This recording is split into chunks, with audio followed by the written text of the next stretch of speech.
What's up, YouTube? Welcome back to my channel, Queen Elyse.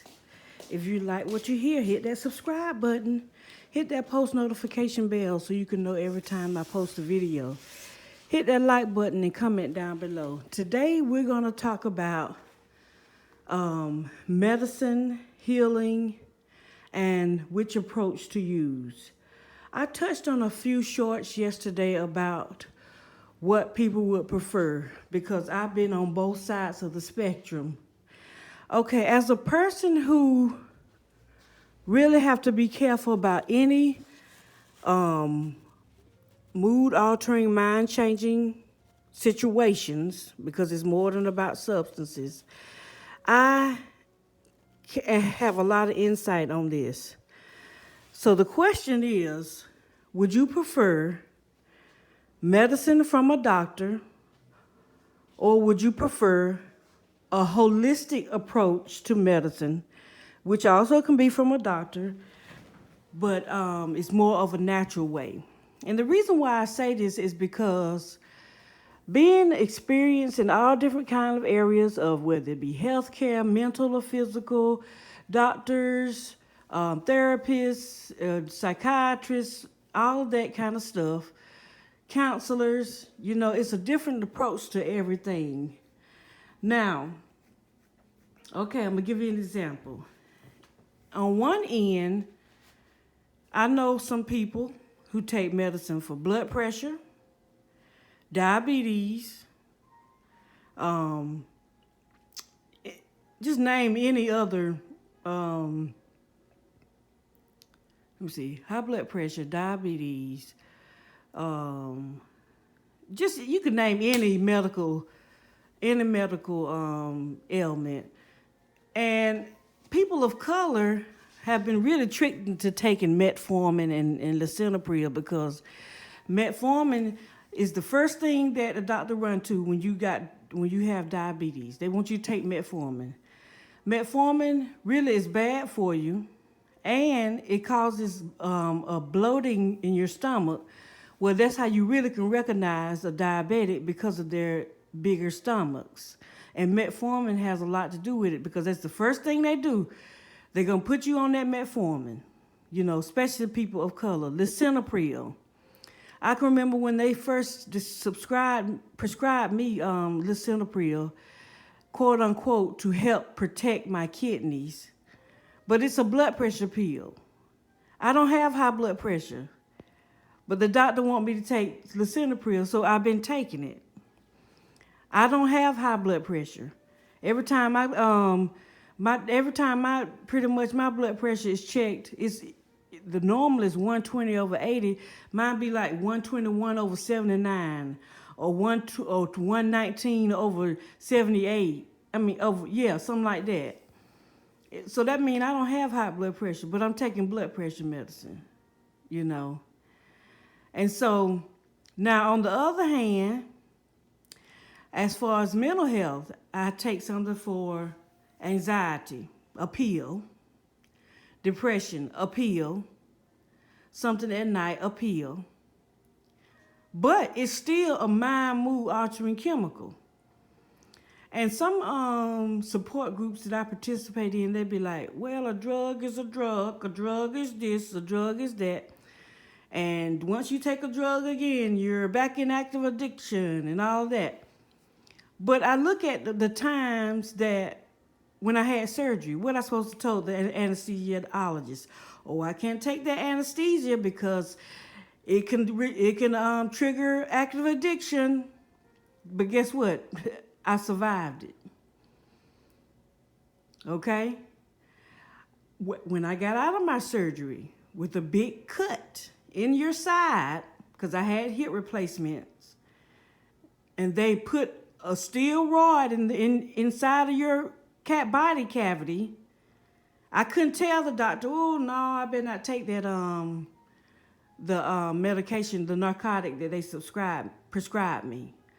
I could have survived without it, but why go through agonizing pain when the God I serve know what I was taking it for? So I was not gonna start because God changed my life in 2020.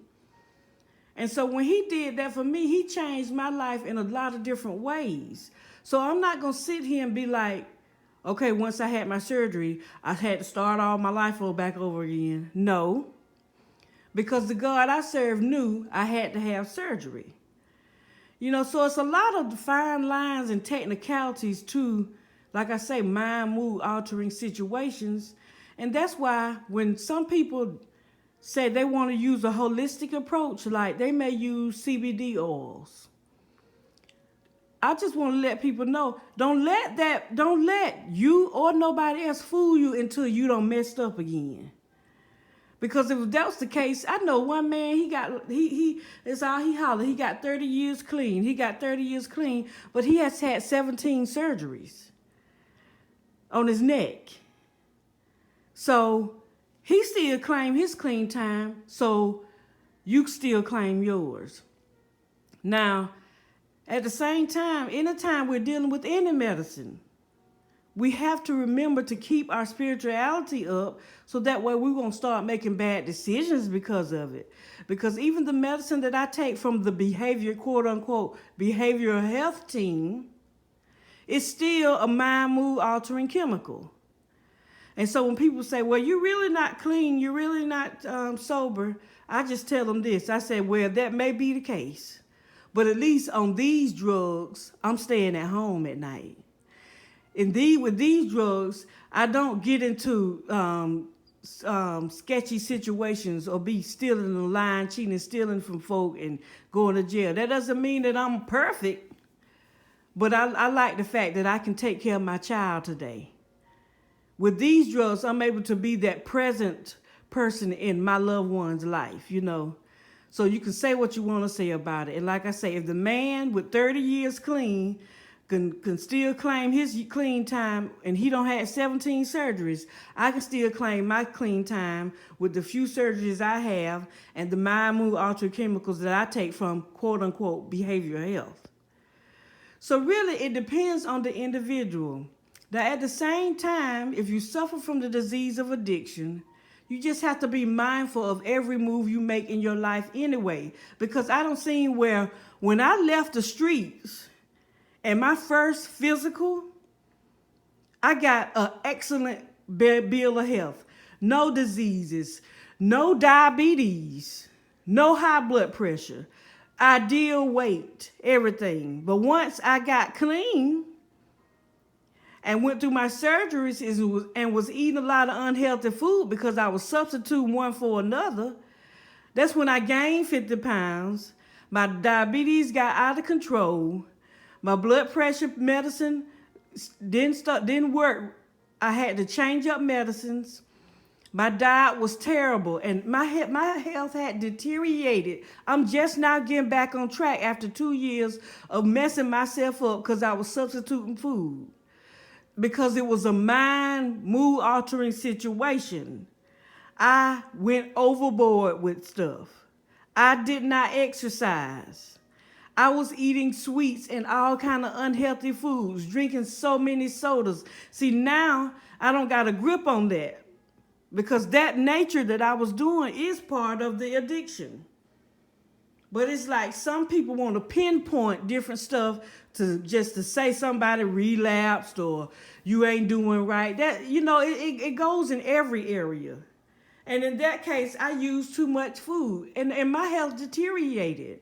My A1C went from a 6.4 to a 12.9.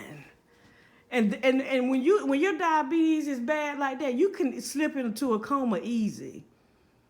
So because of addiction and my addiction to food, and I didn't get a grip on myself, I almost killed myself then too. And I didn't drink or smoke nothing, not even cigarettes, those whole 2 years. So yes, I stopped smoking cigarettes and I stopped drinking and smoking, but I was eating so much and still was on my way to the grave if I didn't stop. So now that I have taken charge of my health, I don't eat that many fried foods. I drink sparkling water instead of sodas. I drink water. I exercise. I stay away from so many sweets because I'm still trying to live. So the point is, you know your body. You know what you need for your body. Everybody don't like taking pills. A doctor can tell you anything sometime. But you know your own body. If you feel like you rather take CBD oil instead of um, Percocet, feel free. You know, that's your body. You can always consult with a doctor, but the doctor doesn't have the final say in how your body is run. Just don't let your mind manipulate you into situations where negative things start happening in your life. And the best combat between that is to be as honest as possible. Anything you going through, let somebody know. That don't mean you got to let the whole world know. That don't mean you got to let the whole church know. You know, if you're a cancer survivor, you feel a little something on your breast, you ain't got to let the whole support group know. You just let somebody know. Because a lot of times people don't have your best interest and they're ready to ridicule and scorn instead of be there for you. They rather to do that tough love techniques that they think work on everybody and it don't. But you know your own body and mind, and you know what you do and don't want for your life and your family's life. So I just suggest just keep your spirituality up while you are in the middle of any healthcare situations, whether it be mental or physical health, because you the one got to live inside of your body. You the one got to live inside of your life. And yes, I take prescribed medicine from doctors, but you never know. One day I might not have to. One day I might find me some herbs and spices where I can just mix with my food and be more healthier and drink more water and take vitamins and just do the natural way. But as for right now, I'm just trying to get regulated and bring my life, my body back to a great foundation. So that way, if I did decide to change any of my medical situations, I'll be a healthy minded person to do it. So if you like what you heard, hit that subscribe button. Hit that post notification bell so you can know every time I post a video. Hit that like button and comment down below. Let me know what you think about this subject. Whether it be natural or unnatural, how do you approach your health, physical or mental? And I'll see you in the next video.